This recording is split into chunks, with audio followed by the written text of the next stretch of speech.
Bienvenidos al debate. Hoy nos vamos a adentrar en el corazón de una de las controversias, yo diría, más profundas y duraderas del siglo XX, la conceptualización del desarrollo psicológico de la mujer según el psicoanálisis temprano.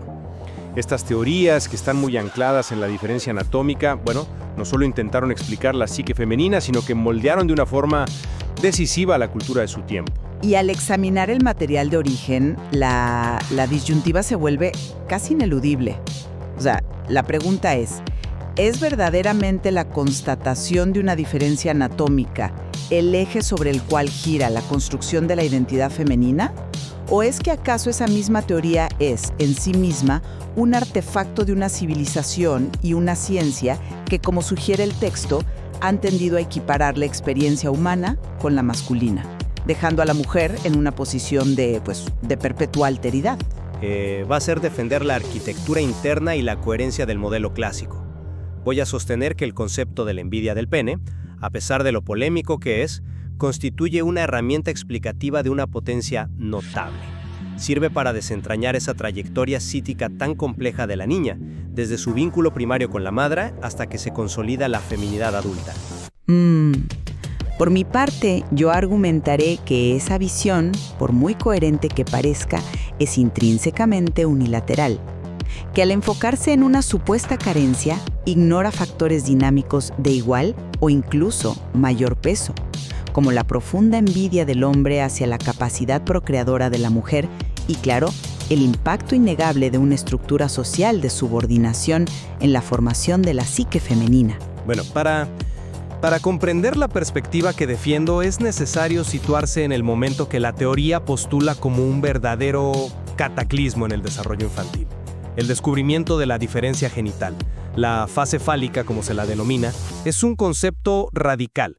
Propone que, para ambos sexos, la psique se organiza inicialmente en torno a un único órgano de interés, el masculino. La niña en esta etapa no se percibe como carente de algo, sino que considera su clítoris como un falo, digamos, de menor tamaño. El drama, el punto de inflexión, ocurre con la visión del genital masculino. Es ahí donde surge la percepción de una herida, de una castración ya consumada. Esta constatación no es un hecho trivial. La envidia del pene que se deriva de ahí se convierte en el motor principal de su evolución. No es un anhelo superficial, sino una reacción profunda a una inferioridad percibida. Según la teoría freudiana que nos ocupa, es esta decepción fundamental la que la impulsa a abandonar a la madre, a quien culpa por su defecto, y a girar su afecto hacia el padre. El deseo de un hijo surge entonces como un sustituto simbólico del pene. Y a través de esta compleja cadena, se resuelve el enigma de cómo la niña transfiere su amor desde la madre hacia el sexo opuesto. Entiendo perfectamente la lógica interna de ese modelo, pero su punto de partida es, a mi juicio, su principal debilidad. El psicoanálisis, como disciplina, nace en una sociedad y una época muy específica y es una creación predominantemente masculina. Y esto no es un ataque personal, sino una constatación metodológica. Analizó a la mujer desde un prisma masculino, presentando como verdades universales lo que eran en realidad perspectivas subjetivas muy condicionadas. El material de origen lo articula citando a George Simmel de una manera lapidaria. Toda nuestra civilización es una civilización masculina. El Estado, las leyes, la moral, las ciencias son creaciones masculinas que operan bajo una lógica masculina. Y esto tiene una consecuencia crucial. Los propios criterios con los que se mide la normalidad son masculinos, lo que lleva a una ecuación implícita donde objetivo es sinónimo de masculino. La teoría clásica se obsesiona con los genitales, pero ignora la otra gran diferencia biológica: el rol en la reproducción. Yo propongo que existe un factor dinámico crucial, sistemáticamente reprimido en la teoría, que es la intensa envidia de la maternidad latente en el inconsciente masculino. Por lo tanto, la psicología femenina no puede ser meramente una reacción a una falta, no. Debe ser comprendida en la doble tenaza de una cultura que la subordina y una psique masculina que, quizás como defensa, devalúa la maternidad. El argumento del sesgo cultural es pertinente, sí, pero no anula la necesidad de explicar la dinámica intrapsíquica. De hecho, el material nos ofrece la teoría de Ferenczi, que refuerza mi postura con una hipótesis audaz sobre la naturaleza del coito. Él postula que el acto sexual es, en su raíz, un deseo inconsciente del hombre de regresar al útero materno. Es una búsqueda de la fusión, de la paz del vientre. En esta dinámica la mujer juega un papel de adaptación. Su placer y su rol se subordinan a esta pulsión masculina fundamental. Y la maternidad, desde esta óptica, no es un impulso primario, sino una compensación, un sustituto que se le ofrece a la mujer tras un periodo de competición primigenio. Es una suerte de premio de consolación, por así decirlo. Justamente, es que esa visión de Ferenczi es, para mí, la prueba más clara del sesgo del que hablo. Es una construcción teórica pero tan androcéntrica, que leída hoy resulta casi asombrosa por lo que omite. El propio texto, con una simplicidad demoledora, plantea la pregunta que Ferenczi parece olvidar por completo. ¿Y la maternidad? ¿Y la gozosa conciencia de llevar dentro una vida nueva? Su teoría se centra por completo en la experiencia masculina del coito como un regreso, pero invisibiliza la experiencia central de la mujer. Biológicamente es innegable que la mujer posee en la maternidad una superioridad fisiológica absolutamente incuestionable. La teoría de Ferenczi podría interpretarse entonces no como una descripción objetiva, sino como una elaborada defensa teórica contra la envidia de la maternidad. Es una forma de minimizar y devaluar aquello que el hombre no puede experimentar. No creo que la teoría niegue la importancia de la maternidad, sino que busca explicar su origen psíquico dentro del sistema. Y esto nos lleva directo a la cuestión de la productividad cultural. El material cita el análisis de Helene Deutsch, quien hizo una observación clínica crucial. El complejo de masculinidad desempeña un papel mucho mayor en las mujeres que el complejo de feminidad en los hombres. Y bueno, por complejo de masculinidad nos referimos a los deseos de la mujer por poseer los atributos o privilegios que asocia con el hombre. Desde mi marco, la razón de esta asimetría es clara. La envidia del pene en la mujer encuentra una vía de resolución muy poderosa en el deseo de tener un hijo. Al canalizar esa inmensa energía psíquica hacia la procreación, la pulsión pierde fuerza como incentivo para otras formas de sublimación, como la creación artística o científica.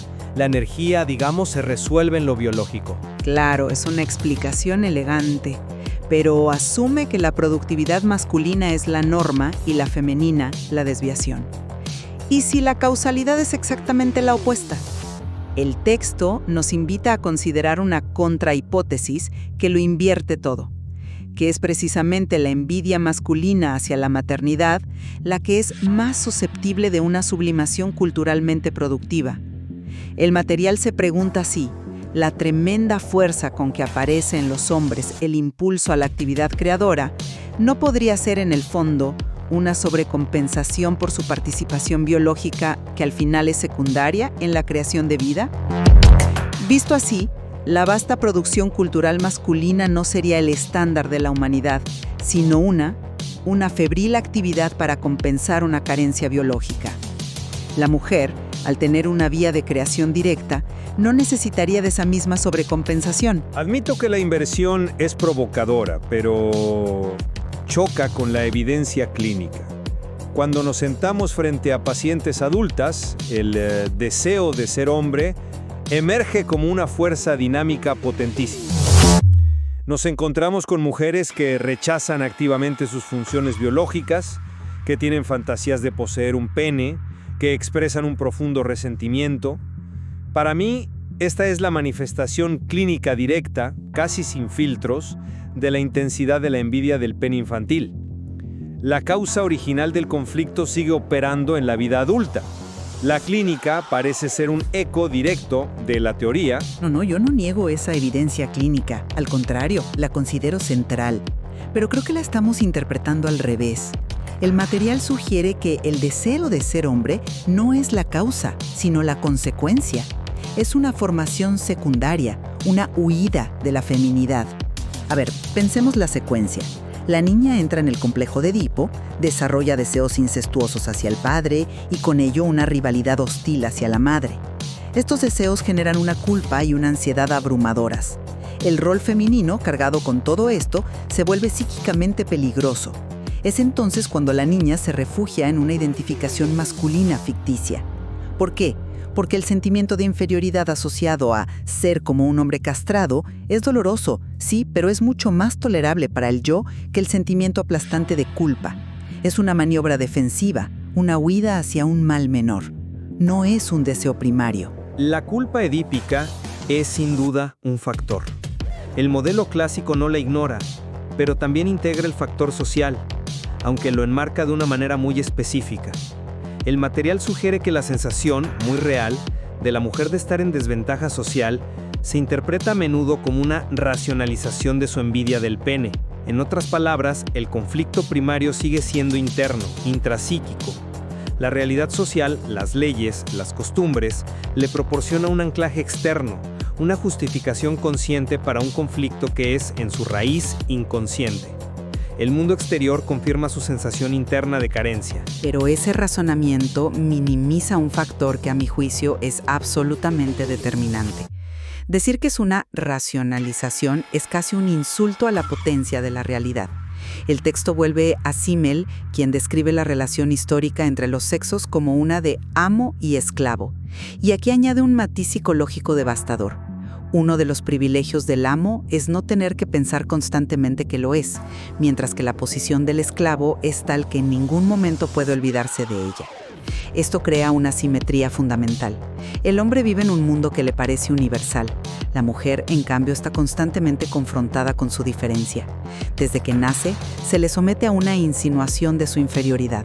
Esta presión externa, constante, no es un simple anclaje, es un agente activo que estimula y refuerza el complejo de masculinidad. Reducirlo todo a lo intrapsíquico es, pues, ignorar la mitad de la ecuación. Sintetizando mi postura, Y a la luz de esta conversación, mantengo que el modelo de la envidia del pene, con todas las críticas que se le puedan hacer, ofrece una arquitectura explicativa de gran coherencia interna para entender el desarrollo psicosexual femenino dentro de sus postulados. Su eliminación o su relegación a un factor secundario deja un vacío teórico difícil de llenar, particularmente en cómo se explica esa transición afectiva de la niña desde la madre hacia el padre, que es un pilar del modelo edípico. Por mi parte, concluyo que si bien el modelo clásico es un punto de partida históricamente valioso, es fundamentalmente incompleto y su pretendida universalidad es una ilusión, producto de una perspectiva sesgada.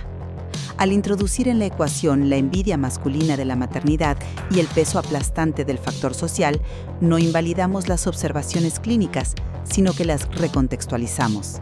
Demostramos que el deseo de ser hombre puede interpretarse de manera más convincente no como una causa original, sino como una consecuencia defensiva, una huida de un rol femenino que la propia cultura ha vuelto psíquicamente insoportable. Esta discusión pone de manifiesto, una vez más, la complejidad de nuestro campo. Un mismo conjunto de fenómenos clínicos puede ser interpretado de maneras radicalmente opuestas. Todo depende del marco teórico, de las premisas y, de los puntos ciegos que el propio observador inevitablemente trae consigo. Y es precisamente por esa razón que un diálogo como este es tan necesario. Como lo propone el material fuente, el objetivo no es simplemente reemplazar un sesgo masculino por uno femenino, sino dar un paso, por pequeño que sea, para superar la subjetividad de cualquier perspectiva única.